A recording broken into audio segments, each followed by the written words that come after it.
Nous allons prendre nos Bibles tous. Veuillez vous asseoir. Dans le livre d'Ésaïe, au chapitre 1, j'aimerais vous donner quelques paroles du Seigneur. Nous avons passé 2 semaines de prière, de repentance et de réconciliation devant Dieu en ce lieu. Le Seigneur nous a donné quelques paroles. Le Seigneur nous a donné quelques paroles. Demandant au peuple que maintenant que vous êtes pardonnés et réconciliés avec moi, marchez d'une manière digne. Et j'aimerais que chacun prenne sa Bible. Nous allons lire ce texte comme à l'école primaire. Comme à l'école primaire. À haute et intelligible voix, chacun dans sa Bible.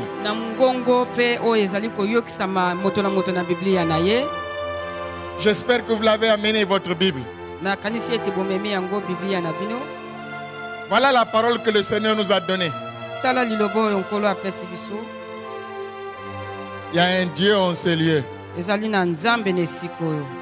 qui parle, qui guérit et qui fait des grandes choses. Il y a beaucoup de choses que le Seigneur fait ici. Vous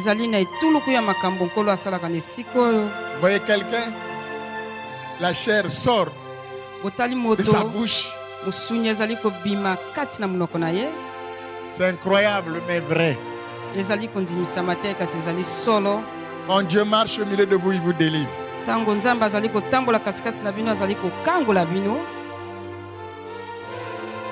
Les démons ont réclamé leurs choses. Il n'y en a pas ici, nous on n'a pas les choses des gens ici. Vous savez, parfois les gens, quand ils vont voir les féticheurs, les charlatans, ils boivent des solutions, ils mangent certaines choses. Vous ne vous rendez pas compte de ce que vous mangez, ce que vous buvez. Quand vous allez consulter les 10 heures de bonne aventure, vous donnez de votre corps, on met des incisions, on vous frotte de la poudre. Vous ne savez pas qu'est-ce qu'on vous introduit. Voilà quelqu'un à qui on vient réclamer ces choses. Si quelqu'un veut être béni, qu'il le soit dans le Seigneur. Parce que la bénédiction de Dieu n'est suivie d'aucun chagrin. Ce matin, je prie le Seigneur qu'il te délivre. Qu'il marche avec toi. Quand Dieu marche avec toi, aucun ennemi ne pourra se tenir devant toi. Et toute arme forgée contre toi sera sans effet. Toute langue qui se lèvera en justice condamnée. Dieu a dit à Israël, marche devant ma face et sois intègre. C'est important, bien-aimé, de venir prier Dieu, d'ouvrir son cœur et de laisser l'Esprit de Dieu vous affranchir. Dieu nous a donné son esprit pour nous faire du bien. Dieu a un plan pour chacun de nous. Et le plan de Dieu pour toi, c'est que tu sois élevé. Si Dieu est avec toi, tu pourras être où? Dieu n'est jamais la queue, mais il est toujours la tête. Celui qui marchera avec le Seigneur sera toujours la tête. Ils te feront la guerre, mais ils ne te vaincront pas. Ils viendront par un chemin et ils repartiront par 7. Parce que Dieu est avec toi. Écoutez la parole que Dieu nous donne. À tout le monde. Quand nous avons prié, le Seigneur a donné une parole. Pas à quelqu'un, mais à moi-même. Et ces paroles ont été confirmées. Nous allons lire à haute et intelligible voix tous. Ne vous occupez pas de celui qui est à votre côté. Le livre de Ésaïe chapitre 1 à partir du verset 16. Est-ce qu'on peut lire ensemble? Mais écoutez-moi bien. Respectez les ponctuations. Hein? Pour que ça soit bien. Et pour que vous compreniez le sens. Lisons tous ensemble.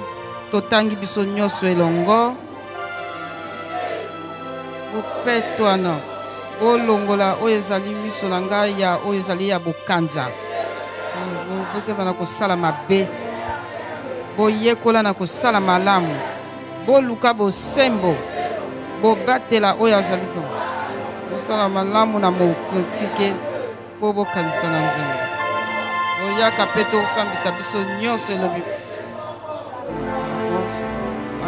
kopesa yango ekoma pembe lokola neige si ce point rouge comme le capot et koya pembe lokola laine.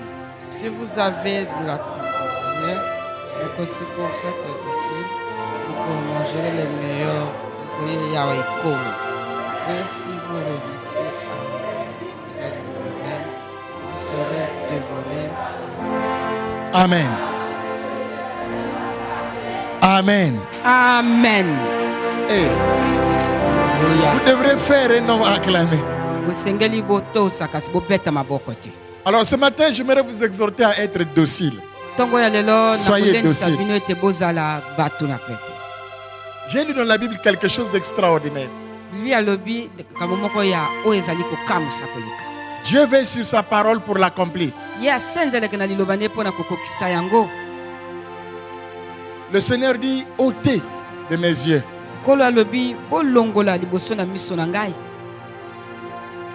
C'est ôter de vos yeux. Soyez docile. Et ce matin, j'aimerais vous exhorter sur 3 choses.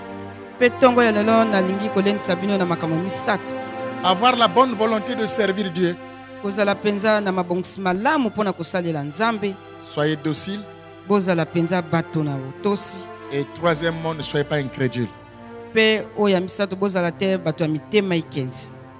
Quand le Seigneur nous a dit qu'il a pardonné, qu'il a nettoyé, qu'il marche avec vous, vous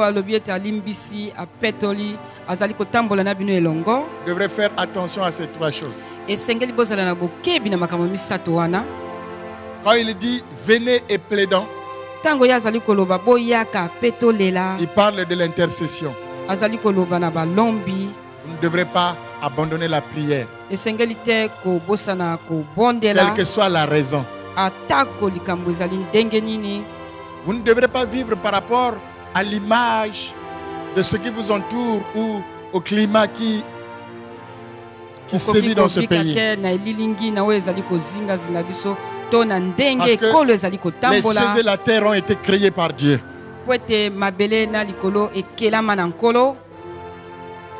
Servez le Seigneur avec une bonne volonté. Ayez la bonne volonté de servir Dieu. Il y en a de ceux qui disent qu'avons-nous à gagner en le servant, on ne le voit pas. Ne crois pas, bien-aimé, que tu ne gagneras rien en servant Dieu. C'est quoi servir le Seigneur? Certains pensent que servir Dieu, c'est seulement venir prendre le micro ici, prêcher, faire... Non. Ça fait partie du service de Dieu, mais ce n'est pas toujours ça. Dans la maison de Dieu, il y a beaucoup de choses. Quand vous travaillez dans la société, vous servez Dieu. C'est pour cela que vous devrez travailler de tout cœur. Si Dieu vous demande de lui apporter les 10 000 les offrandes, vous aurez l'argent pour les dîmes. Ou si vous ne travaillez pas. Donc le travail que tu fais, bien-aimé, c'est un service de Dieu. Parce que c'est lui qui a dit que celui qui ne travaille pas ne mange pas. Quand tu travailles, tu fais les affaires, Dieu est avec toi et Dieu a une part dans cela. Est-ce que vous me comprenez, bien-aimé? Parce que quand tu as le revenu, c'est avec cela que tu assistes les orphelins, que tu assistes les veuves, que tu pourvois aux besoins des autres, que tu apportes ta dîme et que tu entretiens la famille. Ça fait partie du service de Dieu. Et quand tu balayes l'église, tu t'occupes de l'église, tu apportes les présents à l'église pour que l'œuvre de Dieu aille de l'avant. C'est servir Dieu. Dans la maison du Seigneur, tous ne sont pas appelés à faire la même chose. Il y en a de ceux qui sont appelés aux portes pour l'accueil. Il y en a d'autres qui sont appelés au chant. Certains sont appelés au nettoyage, à la prière. Et tout cela, quand nous l'avons mis ensemble, ça fait partie de l'œuvre de Dieu. Et maintenant, il faut que chacun de nous ait la bonne volonté de le servir. Les intentions ne suffisent pas. Mais il faut qu'on s'implique pour que l'œuvre aille de l'avant. De partout où vous pouvez être, vous devrez travailler pour que l'œuvre de Dieu aille de l'avant. C'est la mission que Dieu nous a donnée, de travailler pour lui. Il a dit dans 2 Chroniques 9:11, mes fils, soyez attentifs. Travaillez de mieux en mieux à l'œuvre de Dieu. Ne soyez pas négligents, car il y a un salaire pour chacune de vos œuvres. Alléluia. Amen. Il ne faut pas que nous soyons négligents dans l'œuvre de Dieu. Sachez que vous êtes un enfant de Dieu pour rendre un culte au Seigneur. Rendre culte, c'est servir Dieu. Rendre culte, c'est honorer Dieu. Rendre le culte, c'est faire la volonté du Seigneur. Si quelqu'un ne travaille pas ici, il est inexcusable. Chacun doit faire une activité. Parce que Dieu lui demandera de lui apporter une offrande pour que son œuvre aille de l'avant. C'est très important, bien-aimé. C'est très important que vous puissiez comprendre ces choses et la bonne volonté de le servir. Soyez zélés pour servir le Seigneur. Quel que soit le rang social que vous pouvez avoir dans la société, mais dans la maison du Seigneur, vous devrez le servir comme un humble serviteur. Alléluia. Amen. Sachant que c'est lui qui nous bénit. Sachant que c'est lui qui rémunère toutes choses. N'oubliez pas cela. N'oubliez pas cela. Ne dites pas qu'avons-nous à gagner en le servant. Il y a des grandes bénédictions dans le service de Dieu. Quand vous lisez dans Exode chapitre 15 verset 26, le Seigneur demande au peuple de le servir. Il dit, si vous écoutez, vous faites ma volonté, vous faites ceci, je ne vous frapperai d'aucune des maladies. Les gens souvent disent, Dieu ne te frappera d'aucune maladie. Non, ce n'est pas aucune. D'aucune des maladies dont j'ai frappé les Égyptiens. Donc, en aimant, Dieu veut dire, je ne te frapperai d'aucun fléau dont j'ai frappé les Égyptiens. Si vous pouvez regarder dans la Bible, les fléaux dont l'Égypte a été l'objet, vous vous rendrez compte qu'il y en avait beaucoup et ce n'était pas facile. Il y avait la faim en Égypte, la famine en Égypte. Il y avait la crise en Égypte. Il y avait des maladies incurables. Il y avait des jugements sans remède en Égypte. Et Dieu dit que si tu m'obéis, si tu me sers, je ne te frapperai de qu'un fléau dont j'ai frappé l'Égypte. Est-ce que vous jugez, bien aimé, la grandeur de cette parole? Si tu sers Dieu, la fin ne s'approchera pas de toi. Le pays dans lequel tu résideras sera en crise, mais toi tu ne seras pas en crise. Les restes de cette nation seront pour vous. Si ce pays connaît une maladie, un fléau quelconque, tu n'en vivras pas parce que Dieu t'a dit. Tu me serviras. Je ne te frapperai pas. Si vous servez Dieu, il y aura la bénédiction dans votre maison. La plupart des enfants de mes serviteurs, des serviteurs qui sont ici, ils sont très intelligents. Très intelligents. Hier, j'arrive sur le frère Séraphin.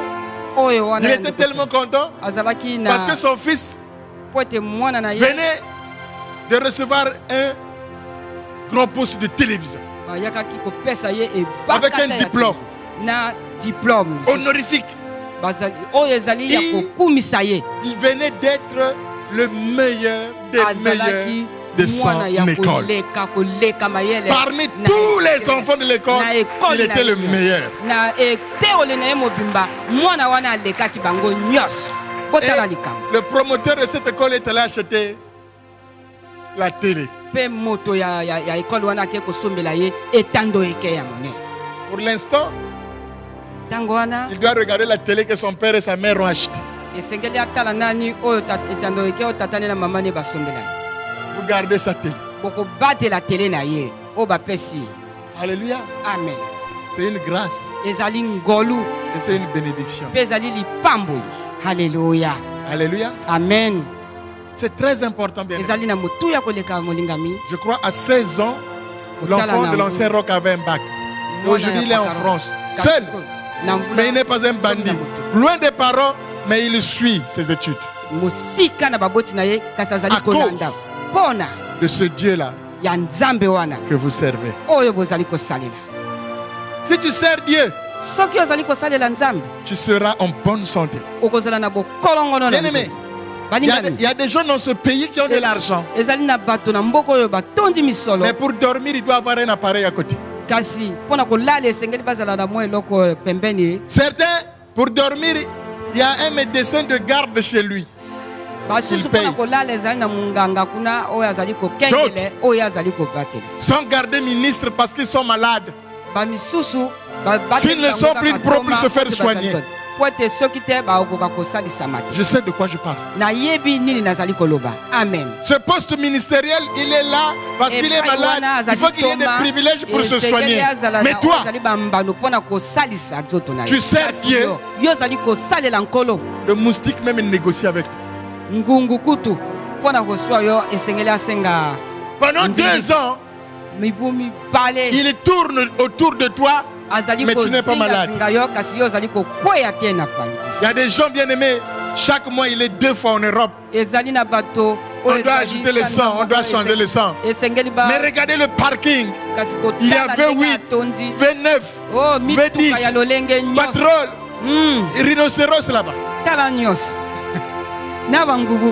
Quand il mange équilibré. Mais toi du 1er au 30, tu es toujours dans Biod. Hein? Tu n'as pas un repas équilibré, mais tu n'es jamais malade.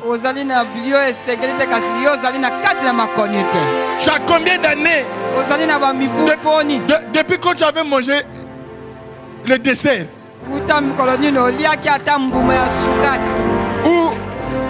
Ou l'entrée? Jamais. Tu ne manges pas au vin, mais tu fais bien la digestion. Il y en a de ceux, s'il ne digère pas, il a la colopathie. Il a l'argent. C'est pas un hasard. C'est la bénédiction de Dieu pour ceux qui le servent. Quand toi tu dors, tu n'as pas peur. Il y en a de ceux, quand ils dorment, ils voient l'adversaire. Son collègue ministre lui envoyait les flèches. Mais toi, quand tu dors, Dieu dit, ton sommeil sera doux et paisible. L'ange de Dieu campe autour de ceux qui les craignent et les arrache de tout danger. Mais certains, quand ils voyagent, le féticheur doit être de la partie.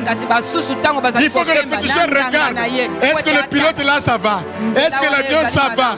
Il y a des jours où le féticheur ne voit aussi rien. Mais toi, Dieu te protège. Alléluia. Il doit toujours consulter les féticheurs.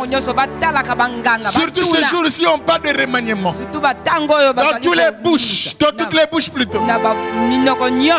Tous les féticheurs de l'Afrique de l'Ouest sont à Brazzaville.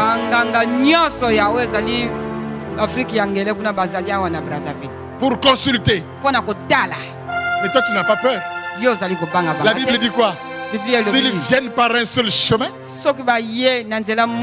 ils repartiront par 7. Ça ne sera ni le féticheur, ni quoi que ce soit, mais l'esprit.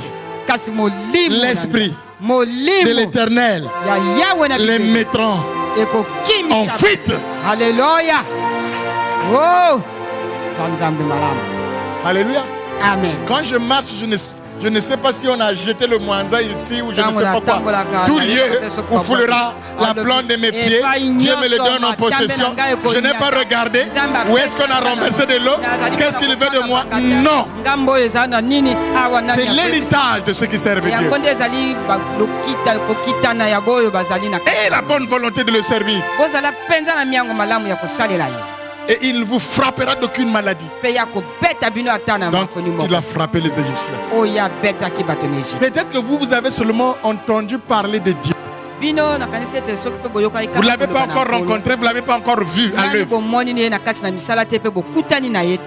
En ce lieu, il y a un Dieu. Vous pouvez le rencontrer, le voir. Alléluia. Ne dors pas chez toi, viens seulement prier avec nous. Quelqu'un m'a dit, pasteur, comment Dieu te parle? Mais oui, moi, Dieu me parle parce que je marche avec lui. Comment marches-tu avec quelqu'un pour vous ne vous parlez pas? Il y a des gens qui marchent avec des gens qui sont avec des ennemis. Tu es ennemi avec quelqu'un qui marche avec lui, il va vous battre. Il y a des gens qui se battent avec Dieu tous les jours parce qu'ils sont les ennemis de Dieu. Soyez amis de Dieu, servez le Seigneur et la bénédiction s'attachera à vous. Soyez dociles. Soyez dociles. Pour avoir été docile, il y a des gens qui ont remplacé des rois. Il y a des gens qui ont remplacé des reines. Il y a des gens qui ont été des premiers ministres. Parce qu'ils ont été dociles. Voyez Joseph, il a été docile auprès de son père. Quand il partait au champ avec les mamans,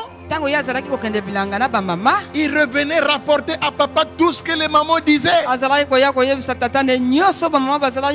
soir, quand il revenait, il partait chez papa. Papa, maman Alphonsine, il a dit ça, il a dit ça, il a dit ça. Maman Joséphine a dit ça, a dit ça, a dit ça, a dit ça. Maman Elisabeth a dit ça, a dit ça, a dit ça, a dit ça. Il était tellement au pied de son père et docile que le papa lui a fait faire une tunique multicolorée. Pour avoir été docile et tant même esclave en Égypte, il fut premier ministre. Quand on vient le chercher pour aller interpréter le son du roi, il pouvait refuser. Il peut dire que moi, si vous ne me... Si je ne sors pas de la prison d'abord, je ne dis rien. Il n'a pas dit ça. Tout prisonnier, il s'est levé sans poser des conditions. Certainement avec les minottes, certainement avec des chaînes aux pieds. Et pourtant le trimballe vers le roi. Celui-là qui l'a mis en prison. Mais il va. Tout docile. Il va interpréter le songe. Il dit au roi, les 7 vaches grasses que tu as vues, ce sont les 7 années d'abondance. Les 7 vaches maigres que tu as vues, ce sont les 7 années de crise. Il faut faire ceci, il faut faire ceci, il faut faire ceci. Avec les chaînes, avec les minottes. Il se lève, il veut repartir dans la prison. Le roi dit, quel est celui qui a de l'intelligence comme ce jeune homme pour gérer cette vision? Frère, il n'est pas membre du Parti congolais du travail. Il n'est pas député en Égypte. Il ne fait pas partie de la majorité de la cour royale. C'est un Hébreu qui se retrouve dans un pays étranger. Mais le roi décide. C'est toi. C'est toi qui va gérer cela. Bien-aimé, Dieu dit que si vous êtes docile, vous mangerez les meilleurs fruits de ce pays. Joseph a mangé les meilleurs fruits de l'Égypte parce qu'il fut docile. Vous connaissez l'histoire de Ruth et de Naomi. Cette fille qui était docile, qui n'a pas abandonné sa belle-mère à cause de cette attitude. À cause de cela, bien-aimé, cette fille fut la femme de Boaz. Pensez-vous qu'il n'y avait pas d'autres femmes là-bas? Bien-aimé, parfois si Dieu n'exauce pas les gens, c'est à cause du manque de docilité dans le cœur. Il y a des ceux dont les cœurs sont durs, manque d'obéissance. Et Dieu ne peut pas faire quelque chose. Alléluia. Amen. Vous voyez une fille comme Esther, parce qu'elle a été docile, elle a remplacé une reine. Elle a remplacé une reine. Et au travers de son obéissance, elle a sauvé tout un peuple. Elle a dit à son oncle Mardoché, demande au peuple d'être en jeûne pendant 3 jours, 3 nuits. Vous ne devrez ni boire, ni de l'eau, ni quoi que ce soit pendant 3 jours et 3 nuits. Moi aussi au palais, avec mes servantes, nous jeûnerons et j'irai vers le roi malgré la loi. Si je dois périr, je n'ai qu'à périr. La Bible dit que le roi a dit à Esther, demande ce que tu voudras. Même si c'est la moitié du royaume, cela te sera accordé. Mais bien aimé, vous ne pouvez pas obtenir des grandes choses de Dieu si vous êtes rebelle, si vous n'êtes pas docile, si vous n'êtes pas obéissant. Alléluia. Amen. Il y a des gens qui aiment poser des conditions. Dieu, si tu fais ceci pour moi, voilà ce que je vais faire. Non, ça ne marche pas. Nous devrons être dociles et obéissants. Et vous mangerez les meilleurs fruits de ce pays. Il y en a de ceux quand ils sont au bureau là-bas au travail, parfois le chef lui donne du travail, il boude. Pas de docilité, pas d'humilité, pas de courtoisie. Madame est-elle chef, hein? Chef, c'est impoli déjà. Chef. Moi j'avais laissé les enfants là-bas. Ah chef, nakomi ko kende On ne dit jamais à un chef, je commence à partir. C'est le chef qui doit venir dire, bon madame, vous pouvez partir. Mais si toi-même tu te lèves, chef, parfois il est avec son collègue. Bon chef, demain, tu dis au chef, bon, le chef est là, inoptisé, il ne sait que faire. Oui, bon, oui madame, vous pouvez partir. Ah, chef, et quand les bourses arrivent, les stages arrivent, on ne peut pas te mettre là-bas. Parce que tu n'as aucun caractère. Tu n'as pas de l'attitude, tu n'es pas docile. Rien à faire. Rien. Rien. Rien.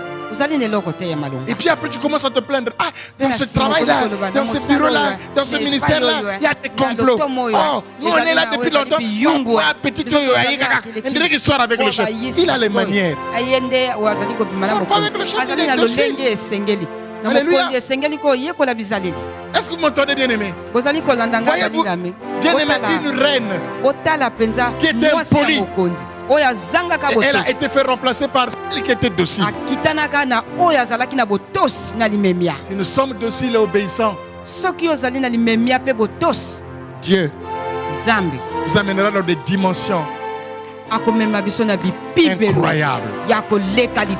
Alléluia. Amen. Profitez-en de m'écouter maintenant. Après un jour, vous me chercherez ici. Vous demanderez aux anciens, le pasteur est déjà revenu. Ah bon, il nous disait qu'il allait être là, mais on ne sait pas qu'est-ce qui est arrivé. Parce que moi, je vais parcourir les nations et les brousses et les villages. Je vais parcourir les villages, les forêts pour l'évangile. Pas seulement les villes, moi je commence là-bas. Là où c'est bien, là où on mange bio. Il faut être docile. Si vous ne l'êtes pas, rien n'arrivera. Il faut être obéissant. Et dans cette docilité, quand Dieu parle, il faut saisir la parole dès qu'il se sorti. Est-ce que vous savez même le fait que Moïse ait discuté avec Dieu, il a failli le tuer dans le désert avant même qu'il n'arrive en Égypte. Il vit ça, il doit sa vie à la circoncision de son fils. Attends, Dieu te parle? Lui qui a créé les cieux et la terre? Et toi, tu dis quoi? Allez-y, priez pour la sœur. Allez-y, priez pour la sœur qui est dehors. Priez pour elle.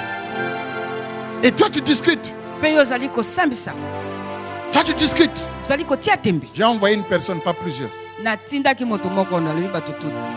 Ça ne sert pas d'aller tous. Priez pour elle. Et toi tu parles. Dieu te parle et tu discutes. Tu discutes. Dieu a failli le faire tuer. Vous m'entendez? Parce qu'il n'a pas été docile. La troisième des choses, ne soyez pas incrédule. Croyez en Dieu. Vous êtes avec moi?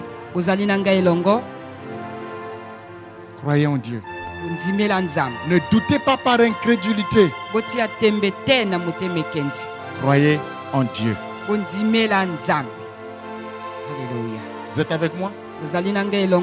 C'est très important. Quand vous ne croyez pas, vous énervez le Seigneur.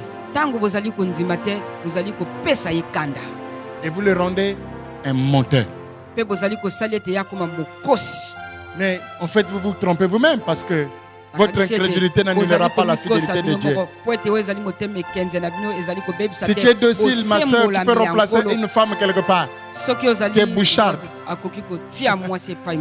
Tu peux remplacer un chef quelque part qui ne travaille pas bien.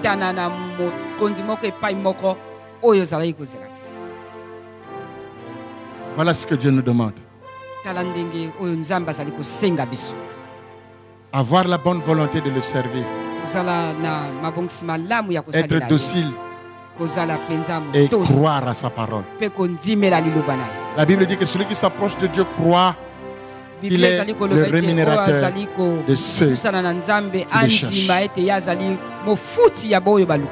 Que Dieu vous bénisse. Nous allons nous lever et nous allons rendre grâce au Seigneur. Lève-toi là où tu es. Nous allons rendre grâce à Dieu.